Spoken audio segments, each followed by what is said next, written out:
جی السلام علیکم، میں ہوں رؤف کلاسر اور آپ کے سامنے نیا ویڈیو لا کے ساتھ حاضر ہوں۔ پہلے تو وہی دوستوں کو کہنا تھا جنہوں چینل کو سبسکرائب نہیں کیا چینل کو سبسکرائب کریں۔ آج میرے پاس 3-4 بڑی خبریں، ایک تو کیبنٹ کے حوالے سے ہے، وہاں پہ آج کیا انٹرنل گفتگو ہوئی ہے، اس پہ جو رپورٹ پیش کی گئی APPs کی پاور کی وہ آپ نے سنی لی ہوگی، لیکن جو وہاں انٹرنل بحث ہوئی اور کون سے 2-3 منسٹرز سے جن کو اٹھا دیا گیا کیبنٹ کے اجلاس میں سے کہ آپ یہاں پہ نہ بیٹھیں کیونکہ یہاں پاور کی اس کی پریزنٹیشن کی جا رہی ہے یا کچھ ایسی باتیں بتائی جا رہی ہیں، آپ کا وہاں پہ بیٹھنا ضروری نہیں ہے۔ سو ان 2-3 منسٹرز کو اٹھا دیا گیا، وہ بھی آپ کے ساتھ شیئر کریں گے کون سے وزیر تھے، اور پلس آپ کے ساتھ شیئر کریں گے کہ کون سے وزیر تھے جنہوں نے آ کے اعتراض کیا عمران خان صاحب کے فیصلے پہ کہ اس وقت پاکستان کو جو ان کی میڈیسن ہے اس کی ملیریا کے حوالے سے پوری دنیا کے پاس کمی ہے، اور شاید سمجھا جا رہا ہے کرونا کا علاج جو ہے اس میڈیسن سے ہو سکتا ہے، تو آپ اس کو مت کریں، ایکسپورٹ مت کریں۔ تو وہ بھی بتائیں کہ کون سے وزیر تھے، انہوں نے کیا ریزن اور لاجکس دی، عمران خان صاحب نے کیا اس کے جواب میں کہا، انہوں نے کیا کہا، اور پلس حکومت کتنی سنجیدہ ہے اس رپورٹ پر عمل کرنے میں یا آپ کہہ سکتے ہیں ایکشن لینے میں۔ یہ بڑی اہم چیزیں وہاں پہ کیبنٹ میں کچھ عمران خان صاحب نے بڑی کھل کر وزیروں کو باتیں بھی کی ہیں، کچھ ہدایات بھی دی ہیں، وہ بھی آپ کے ساتھ آ کے شیئر کریں گے۔ اور اس سے بڑی خبر جو ہے وہ یہ ہے کہ آج میں ان کا مراد سعید صاحب کا دیکھ رہا تھا، ٹویٹ دیکھ رہا تھا، جس میں انہوں نے 480 بلین روپیز کے جو پیمنٹ ہوئی تھی اس کی، آپ کو یاد ہوگا نواز لیگ کے دور میں، تو انہوں نے کہا تھا کہ 480 بلین روپیز بغیر آڈٹ کے پیمنٹ کی گئی تھی اور بڑا سکینڈل تھا اور وہ دبا دیا گیا تھا، اور پھر ہم لوگ ہیں اور ہم نے آ کے پوری APPs یا پاور کے یہ سکینڈل جو ہیں وہ سامنے لائے ہیں، رپورٹ لائے ہیں۔ تو میں آپ کے ساتھ شیئر کروں گا وہ جو رپورٹ دب گئی تھی 480 بلین روپیز والی آڈٹ والی، اس کو یہاں پہ ڈمپ کرانے میں پبلک اکاؤنٹس کمیٹی کا کتنا ہاتھ تھا جو اس وقت کی تھی، اور سب سے بڑھ کر اس وقت جو آج کے پریزیڈنٹ آف پاکستان عارف علوی صاحب، ان کا کیا رول تھا کہ انہوں نے ایڈیٹر جنرل آف پاکستان جو یہ ساری آڈٹ رپورٹ لا رہے تھے اسحاق ڈار کے خلاف جو 480 بلین کے خلاف، انہوں نے ان کے خلاف کیا کارروائی شروع کر دی۔ بڑی انٹرسٹنگ ڈیٹیلز ہیں کہ جو لوگ پکڑے جانے تھے تو انہی کے ساتھ عارف علوی صاحب جو ہیں انہوں نے پبلک اکاؤنٹس کمیٹی کو فورم کو استعمال کرتے ہوئے کیسے کچھ لوگ جو ہیں وہ پچھلی پتلی گلی سے نکل گئے تھے، اور آج جو PTI یہ کریڈٹ لے رہی ہے کہ وہ جو 480 بلین روپیز تھے اور ان کا آڈٹ نہیں ہوا تھا، تو اس پہ بھی ذرا سوالات کچھ کریں گے کہ کیا یہ جو آپ لوگوں نے یہ پیمنٹس کی ہیں بلینز آف روپیز، اگر میں غلط نہیں کہہ رہا 500 بلین سے زیادہ آپ بھی پیمنٹ کر چکے ہیں، کیا انہوں نے بھی موجودہ حکومت نے بھی جب ان کو پیمنٹ کی ہے انہوں نے بھی کوئی پری آڈٹ کروایا ہے یا نہیں کروایا، یا انہوں نے بھی اسحاق ڈار صاحب کی طرح انہوں نے بیٹھے ایک انہوں نے آرڈر کر دیا کہ دے دیں جی سب کو پیسے دے دیں، کسی سے کوئی پوچھنے کی ضرورت نہیں، بل اصلی ہیں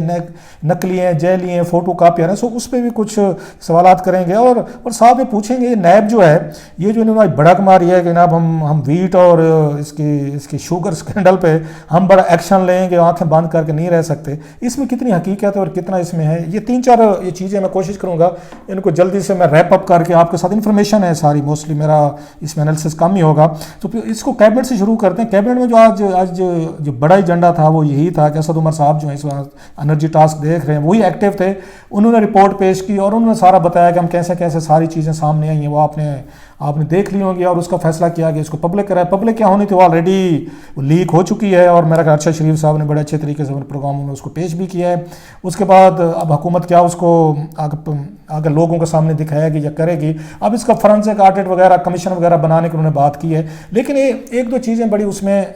اہم تھی۔ 1-2 منسٹر جو بیٹھے ہوئے تھے وہاں پہ ان کو کہا گیا کہ جناب کہ آپ جو ہے اٹھ کر چلے جائیں کیونکہ آپ لوگوں کے نام آ رہے ہیں، آپ بینیفیشری ہیں اس کے۔ اب ذہن میں رکھیں کہ جو رپورٹ ہے یہ اس رپورٹ کے جو بڑے بینیفیشریز ہیں، جو ہمیں کہا گیا کہ بلینز آف روپیز جو اس میں لوٹے ہیں انہوں نے APPs نے پاور پلانٹس نے، 2-3 وزیر وہیں بیٹھے ہوئے ہیں، وہ خان صاحب کی کیبنٹ میں ہی بیٹھے ہوئے ہیں۔ اب ہمیں کہا جائے گا کہ جناب ان کو اٹھا دیا گیا کہ آپ لوگ جو ہیں آپ کی موجودگی میں اس وقت وہ نہیں ہو سکتی، یہاں پہ یہ بحث نہیں ہو سکتی کیونکہ آپ کا کنفلکٹ آف انٹرسٹ ہے، آپ کے نام آ رہے ہیں، آپ اٹھ کے چلے جائیں۔ مطلب اب آپ خان صاحب کے کیبنٹ میں وہ لوگ بیٹھے ہوئے ہیں جنہوں نے اس سکینڈل کے مرکزی کردار ہیں، اور وہ کہہ رہے ہیں جناب کہ ہم نے ایک وہ کیا ہے بھی، آپ کو جب لگ گیا ہے کہ یہ مرکزی کردار ہیں اس کے بعد کیا کرنا چاہیے تھا؟ آپ کو ان سے استعفے لینے چاہیے تھے، آپ کو کہنا چاہیے تھا گھر جائیں کیونکہ آپ لوگوں کو تو نام آ گئے اس میں، اور یہ رپورٹ خود حکومت نے کروائی ہے، کوئی اور کوئی تھرڈ پارٹی بھی نہیں ہو رہی۔ جن 2 کو کہا گیا ہے اور وہ اٹھ کر چلے گئے ہیں میٹنگ سے، ایک عبدالرزاق داؤد صاحب تھے، ایک ندیم بابر صاحب سے۔ ندیم بابر صاحب کے اپنے پلانٹ سے اسی طرح کا کنفلکٹ آف انٹرسٹ ان کا ہے، آپ نے کئی دفعہ سنا ہوگا، عامر متین صاحب، اس پہ محمد مالک صاحب، ارشد شریف صاحب، پٹ مار گئے ہیں سارے کہ ندیم بابر صاحب کے کتنے یہاں پہ ان کے اپنے مفادات ہیں، کتنا پیسہ یہ خود بنا رہے ہیں، بلکہ انہوں نے لندن میں ان میں یہ حکومت پاکستان پہ کیس کیا ہوا تھا 11 بلین روپیز کا۔ سو جنہوں نے ہم پہ کیسز کیے، جو اس میں یہ ہم سے پیسے لے رہے ہیں، جو بقول آپ کے لٹ کے کھا گئے ہیں پاور پلانٹس APP، وہ منسٹر ہیں، وہ انرجی کو ہی چلا رہے ہیں، اور ان کو اتنا کہا گیا کہ آپ اٹھ کر چلے جائیں کہ کیونکہ یہ بحث ہونی ہے، ان کی موجودگی میں نہیں ہو سکتی تاکہ آپ بحث میں شریک نہ ہوں. سو یہ میرا خیال اس طرح کہ یہ آپ سگنل دے رہے ہیں وہ یہ بڑے کنفیوزنگ ہوتے ہیں کہ فلاں لوگ جو ہیں وہ تو چور ہیں، ڈاکو ہیں، لیکن جو ہمارے ساتھ بیٹھے ہوئے ہیں نا، بس ان کو ہم اتنا کہیں کہ ذرا میٹنگ چھوڑ کے ذرا بیٹھ چلے جائیں تو ہم اتنی دیر میں آپ کی پیچھے بیٹھ کے گفتگو کر لیں. تو سر وہ تو پھر وہ ایک کھرا تو پھر آپ کے پاس آتے ہیں، آپ کے پاس ایک بندے بیٹھے ہیں، 3 بیٹھے ہیں، 4 بیٹھے ہیں. اب جو نام ہے ترین صاحب کا آ رہا ہے، خسرو صاحب کے بھائی کا آ رہا ہے، ندیم بابر صاحب کا آ رہا ہے، اور اس کے رزاق داؤد صاحب کا جیسے میں نے بتایا کہ اٹھ کر چلے گئے، اور ان کے بڑے پارٹنرز ہیں. سو موسٹلی آدھے لوگ تو پتہ چل رہا ہے کہ حکومت کے یا تو حامی ہیں یا سپورٹر ہیں یا عہدیدار ہیں یا وزیر ہیں. وہ اس میں رپورٹ کے مطابق جو سامنے چیزیں آ رہی. خیر خان صاحب نے اس میں 2-4 چیزیں کی جو بڑی اہم کی اور ان مناسب باتیں کہ انہوں نے کہا ایک تو خیال رکھا جائے اس رپورٹ میں دیکھا جائے جو جینوئن یا انویسٹر ہے اس کو ہم ہلٹ نہ کریں کہ سب کو چور چور کہے کہ یہ نہ ہو کہ پھر پاکستان میں کوئی پیسے لگانے پہ بھی تیار نہ ہو. ایک تو میں یہ دیکھنا چاہیے. دوسرا چائنا کے حوالے، کیونکہ چائنا نے بہت ساری پاور سیکٹر میں انویسٹمنٹ کی ہوئی اور اسپیشلی شہباز شریف صاحب کے دور میں بڑے انہوں نے پروجیکٹس لگائے. انہوں نے آپ کو یاد ہوگا سہیوال والا لگایا. سب سے بڑا اسکینڈل جو شہباز شریف صاحب کا تھا وہ وہاں قائد اعظم سولر پروجیکٹ انہوں نے بہاولپور میں جو لگ رہا تھا، جو جا کے انہوں نے وہاں پہ 18 روپے 20 روپے کے قریب پر سولر یونٹ کی بات کر رہا ہوں. سولر جو دنیا بھر میں مطلب 2 آپ کہہ سکتے 3 سینٹ کے حوالے سے تھا، انہوں نے 18 کے قریب جا کے کیا ہوتا. وہ ایک علیحدہ اسکینڈل تھا. سو وہ ساری چائنیز کمپنیز کے ذریعے لگے ہوئے ہیں. سو وزیر اعظم صاحب نے کہا کہ چائنیز کمپنیز پہ کوئی بات نہیں ہونی چاہیے، اس پہ احتیاط کیجیے. تو پھر فائدہ انویسٹیگیشن کا ساری چیزیں تو ہیں. شہباز شریف کا صاحب کے دور میں موسٹلی چائنا کے ساتھ انہوں نے کوآرڈینیشن کر کے سارے کا سارا ان کے ساتھ مل کے لگائی ہیں چیزیں. خیر اینی وے وہ وزیر اعظم صاحب بہتر سمجھتے ہیں ہمارے اسٹریٹجک انٹرسٹ کے ہیں یا دیگر ہمارے ان کے ساتھ کوآپریشن ہے. ایک تو وہاں پہ بات ہو گئی. اور دوسری بات جو ہوئی ہے وہاں پہ ایک یہ ملیریا کے حوالے سے یہ کیبنٹ میں کہ یہ جو اس وقت کوئی دوست ملک ہیں انہوں نے مانگی ہے کہ ہمیں دینی چاہیے، تو اس پہ ایک ان کو کہا گیا کیبنٹ کو اپروول دیں. اسپیشلی اس نے ترکی اور جرمنی نے مانگی. تو وزیر اعظم صاحب کا یہ کہنا تھا کہ ہمیں ان کو دینی چاہیے، ہمارے دوست ملک ہیں، ہماری انہوں نے سپورٹ کی ہے. اسپیشلی بہت سارے ایشوز ہیں جس میں جرمنی نے بھی اور اس نے کہہ سکتے ترکی نے یا ایون امریکن جو ہمارے ان کے ساتھ بھی انٹرسٹ ہیں، تو ہمیں اس پہ ان کو دینی چاہیے اس وقت. تو اس پر شیخ رشید صاحب جو ہے میرے ذرائع کہہ رہے ہیں انہوں نے اعتراض کیا. انہوں نے کہا جناب کہ اس وقت پاکستان میں ابھی کرونا کی صحیح سچویشن کا پتہ نہیں ہے، تو بہتر ہے یہ میڈیسن جو ہے ملیریا ریلیٹڈ جو ہمیں اپنے پاس رکھنی چاہیے. یہ نہ کل کو اس کے شارٹیج ہو جائے اور ہمارے پاس اسکینڈل بن جائے کہ آپ نے اپنے ملک کو چھوڑ کر دوسرے ملکوں میں بھیجی ہیں. لیکن اس میں عمران خان صاحب نے کہا جی میں نے 3-4 یہ جو کنسرن سورسز ہیں میں نے ان سے بات کی. پاکستان کے پاس اس وقت تقریباً 4 کروڑ یا کوئی ایگزیکٹ کہا گیا ہے میرے خیال 3 کروڑ 90 لاکھ کے قریب جو ہیں ان کے پاس وہ ہیں اس وقت تیار ہیں. میڈیسن جو ہے وہ موجود ہے، ان کی ٹیبلٹس وغیرہ آپ کہہ لیں، اور ساتھ میں 4 کروڑ کے قریب کا ہمارے پاس را مٹیریل لہٰذا ہمارے پاس ہماری اپنی ضروریات سے بہت زیادہ ہے. تو پھر اس پہ کچھ منسٹرز نے کہا جی بالکل اگر ہمارے پاس ایڈیشنل ہے تو بہتر ہے کہ ہم کچھ ملکوں کو بھیجیں اور ایکسپورٹ کر کے کوئی پیسے ہم کما سکتے ہیں تو وہ ہمیں یہاں پہ کمانے چاہیے. یہ تو ہوگی وہاں پہ بات. اب آتے ہیں اب آپ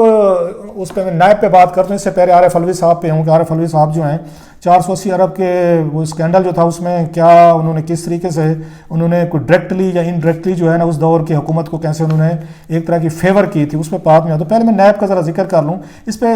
مکمل میں ویڈیو بعد میں کروں گا کہ نیب کر سکتا ہے انویسٹیگیشن یا نہیں کر سکتا. اس پہ کچھ میرے پاس بڑی اچھی خاصی انفارمیشن ہے. میں سمپل یہ کہہ دوں نیب کہہ رہا ہم انویسٹیگیشن کریں گے. یہ کس کو مطلب آپ لوگ بیوقوف بناتے رہتے ہیں. ابھی آپ نے یہ کہا ہے نیب آرڈیننس میں آپ نے چینجز کی. عمران خان صاحب نے کراچی جا کے کہا کہ میرے یہاں دوست بیٹھے ہوئے ہیں بزنس مین، تو وہ نیب سے بڑے پریشان تھے، ہم نے ان کی پاورز ہی ختم کر دی، کھل کے کھیڈو.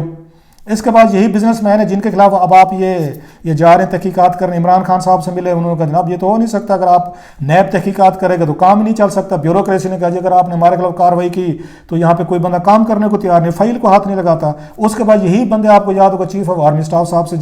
یہ جا کے ملے سارے بزنس مین جو تھے بڑے بڑے بگ گن جن کے خلاف نیب کے کیسز ہیں. انہوں نے وہاں پہ چیف صاحب کو کہا کہ جناب یہ سارے کیسز چل رہے ہیں، ہم کیسے بزنس کریں، جس میں میاں منشا صاحب اینڈ کمپنی وغیرہ سارے لوگ شامل تھے. اب یہ کہا جائے اس کے بعد انہوں نے یہ فیصلہ کیا گیا کہ نیب نے کچھ بھی نہیں کہنا ان کو، اور باقاعدہ چیئرمین کی اپنی تقریریں ہیں، عمران خان صاحب کی اپنی تقریریں ہیں، اور باقی جو بڑے بڑے لوگ ہیں انہوں نے کہا نیب کسی کو کوئی ہاتھ نہیں لگائے گا. اب کہہ رہے ہیں نہیں ہم چینی میں اور یہ ویٹ میں ہاتھ لگائیں گے. وہ بھائی پہلے آپ لا لے کے آئے کہ ہم کسی کو کچھ نہیں کہیں گے، پھر آپ نے کہا جناب آپ کے نیب کسی کو ہاتھ نہیں لگائے گا. آرمی چیف صاحب سے ملاقات ہوئی، عمران خان صاحب سے کوئی، اب اچانک آپ کہہ رہے ہیں کہ نہیں جناب ہم ہاتھ لگائیں. پہلے فیصلہ کر لیں گھر بیٹھ کے یہ تینوں بڑے جو ہیں کہ جناب نیب نے کیا کرنا ہے اور کیا نہیں کرنا. صرف کہیں مخالف کے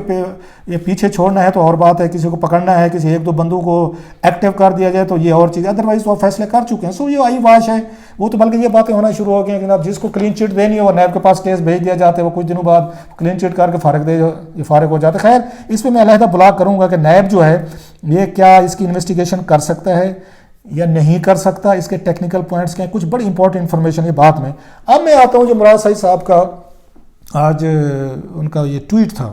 میرے کہ مراد سعید صاحب کو شاید یاد نہ ہو کیونکہ میں پبلک اکاؤنٹس کمیٹی کو خود بڑا ریگولر کرتا رہا ہوں، کہ یہ جو اس کی آڈٹ رپورٹ تھی 480 بلین کی، وہ مجھے اس لیے یاد ہے کہ وہ میں نے بریک کی ہوئی اپنے ٹی وی پروگرام میں، اس وقت میں دنیا ٹی وی میں تھا، تو وہ میں نے بریک کی تھی اسٹوری جو ہے، اس میں 2013-14 کی بات ہے کہ جب اسحاق ڈار صاحب آئے تھے، وہ منسٹر بنے تھے، سب سے بڑا جو کام کیا، جو سب سے بڑی واردات ڈالی تھی ڈار صاحب نے، انہوں نے 480 بلین روپیز کا جو یہ ان کا پڑا ہوا تھا، اس کا سرکولر ڈیٹ کے ہیں جو پیمنٹس ہونی تھیں، انہوں نے دینی تھی ان کو یہاں پہ IPPs کو، تو انہوں نے اٹھا کے انہوں نے آ کے ٹیلی فون، ایک دن میں سب کام ہوا تھا، 27 جون تھا، مجھے آج تک یاد ہے، 27 جون 2013، ایک دن میں سر وہاں پہ واٹر پاور نے اس کی سمری بنائی، اس کے منسٹری آف فائنانس نے اپروول دی، انہوں نے ECC سے اپروول لی، ساتھ میں گورنر اسٹیٹ بینک کو کہا گیا کہ یہ جو آپ کے پیسے ہیں ایک ہی دن میں فوراً آج کے دن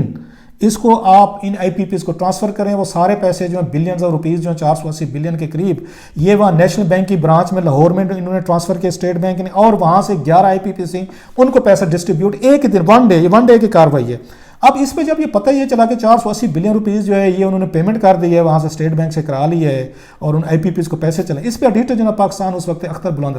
رانا ہیں، راجپوت ہیں، دبنگ آدمی تھے، انہوں نے ایک لیٹر لکھ مارا اس کو، گورنر اسٹیٹ بینک کو لکھا، انہوں نے کہا جناب کہ ہاؤ ڈیڈ یو ڈیئر، یہ آپ نے کیسے کیا، یہ تو آپ کر ہی نہیں سکتے، پیمنٹ ہو ہی نہیں سکتی تھی، کیونکہ ریزن یہ ہے کہ اس کا پروسیس یہ تھا، آپ نے اگر IPPs یا کسی کو بھی اگر آپ نے کنسولیڈیٹڈ فنڈ سے پیمنٹ کرنی ہو کسی کو بڑی اماؤنٹ، تو آپ کرتے یہ ہیں کہ آپ ایک اس کا پہلے پری آڈٹ ہوتا ہے، اس کے بلز دیکھے جاتے ہیں کہ کتنے آپ نے وہاں پہ ان کو سروسز دی ہیں، اس کے بدلے کتنا بل آیا ہے، اس کو ویریفائی کیا جاتا ہے۔ جب یہ آڈیٹر جناب پاکستان یا اکاؤنٹنٹ جناب پاکستان کر لیتا ہے، وہ پھر ان کو ریکویسٹ کرتے ہیں اسٹیٹ بینک آف پاکستان کو کہ ہم نے فلاں پارٹی کا پری آڈٹ کر لیا ہے، اب ہمیں اتنے بلین روپیز ہمارے آپ ڈسپوزل پہ دیں، ہم نے ان کو چیک دینا ہے، وہ پھر اکاؤنٹنٹ جنرل پاکستان کے اکاؤنٹ میں پیسے ڈالتے ہیں، یہ یہاں سے چیک لکھتے ہیں اور وہ ان پارٹیز کو جاتا ہے۔ انہوں نے سارا پروسیس الٹ کر دیا اسحاق ڈار صاحب نے، کوئی پری آڈٹ نہیں ہونے دیا، کوئی اس میں انہیں اکاؤنٹنٹ جنرل پاکستان کو انوالو نہیں کیا، کوئی انہوں نے ڈائریکٹ اسٹیٹ بینک سے پیمنٹ کروا دی، اس پہ انکوائری شروع کر دی انہوں نے آڈیٹر جناب پاکستان نے، انہوں نے کہا یہ تو ہو ہی نہیں سکتا، غلط کام کیا انہوں نے۔ جو انہوں نے یہاں پہ انکوائری شروع کی، ساتھ ہی آپ کو یاد ہوگا کہ اس وقت پیپلز پارٹی کے خورشید شاہ صاحب جو ہیں یہ چیئرمین تھے پبلک اکاؤنٹس کمیٹی کے، تو انہوں نے یہ کہا جب ان کی رپورٹ بنی ہے، میں آپ کو 2013 کی بات کر رہا ہوں، جب وہاں پہ شروع ہوئی تو انہوں نے کہا اختر بلند رانا صاحب نے، انہوں نے جناب آپ اس کے چیئرمین ہیں جناب، انہوں نے کہا یہ خورشید شاہ صاحب کو، یہ جو پچھلے 5 سال کی آڈٹ رپورٹس ہیں 2008 سے لے کے 2013، یہ تو ساری آپ کے بارے میں، آپ کی بھی کرپشن ہے، آپ کی پارٹی کی کرپشن ہے، آپ کے وزیر اعظم کی ہے، آپ کے دور کے، آپ کیسے یہاں بیٹھ کے اس کو ان آڈٹ رپورٹس کو چیک کریں گے؟ تو ان کا یہ کہنا تھا کہ آپ کو یہاں سے آپ کو ہٹ جانا چاہیے۔ مین ویل وہ کر رہے تھے، اس پہ انہوں نے جانے سے انکار کر دیا اختر بلند رانا نے کہ جب تک یہ بیٹھے ہوئے ہیں تو میں کیا لے کے پلندہ لے کے جاؤں، جنہوں نے کرپشن کیا میں انہی کے سامنے کہہ رہا ہوں، آپ بیٹھ کے اس کو ایگزامن کریں اور آپ اس کو سزا دیں یا سیٹل کریں۔ سو وہاں سے ان کی لڑائی شروع ہو گئی۔ اب انہوں نے کیا کیا، ساتھ میں اس کا انہوں نے آڈٹ شروع کر دیا ان کا IPPs کا، کیونکہ آپ ان کو پیمنٹ نہیں کر سکتے تھے، یہ میں آپ کو قانون بتا رہا ہوں جو بعد میں اسحاق ڈار نے چینج بھی کیا۔